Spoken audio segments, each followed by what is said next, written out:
नारी वंदन कार्यक्रमांतर्गत पंतप्रधान नरेंद्र मोदी कोलकात्यावरून देशभरातील महिलांशी व्हर्च्युअल संवाद साधताय। आपण बघू शकतो नागपुरात वेगवेगळ्या विधानसभा मतदारसंघात अशा प्रकारे व्हर्च्युअल संवाद ऐकण्याची सोय जी आहे ती या ठिकाणी केलेली आहे आणि त्याचे हे दृश्य आपण या ठिकाणी बघू शकतो। मोठ्या संख्येनं महिला ज्या आहे त्या नारी वंदन कार्यक्रम ऐकण्यासाठी या ठिकाणी आलेल्या आहेत। आपण हे दृश्य या ठिकाणी बघू शकतो।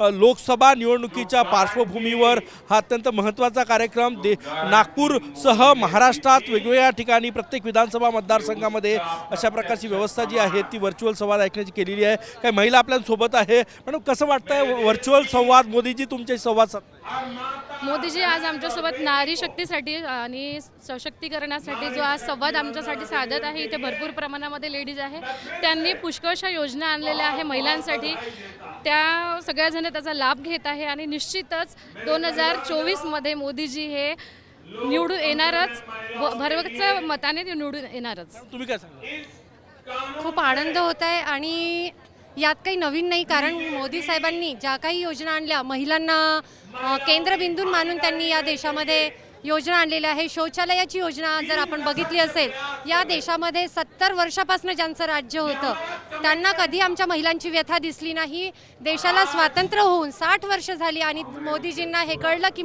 ग्रामीण भागातील महिलांना किती त्रास होतो, त्यांच्या वेदना या एका पंतप्रधानांनी जाणल्या। यासाठी यापेक्षा मोठी गोष्ट महिलांसाठी काही असूच शकत नाही। कार्यक्रमात सहभागी झाले? मी या कार्यक्रमामध्ये सहभागी झाली आणि आमच्या पूर्व नागपूरच्या महिला मोर्चा, त्याचप्रमाणे शहरातील महिला मोर्चाच्या अध्यक्षा आमचे कृष्णाभाऊ, पूर्व नागपूरचे आमदार, या सर्वांनी आमच्या या कार्यक्रमामध्ये सहभाग घेतलेला आहे।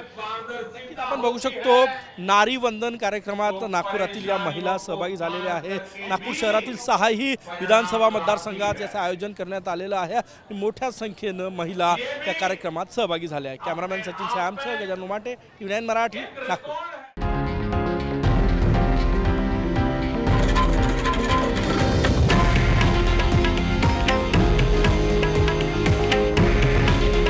हे आहे देशातील नंबर 1 न्यूज नेटवर्क आणि आपण पाहत आहात TV9 मराठी। काळजी तुमची, हित महाराष्ट्राचं।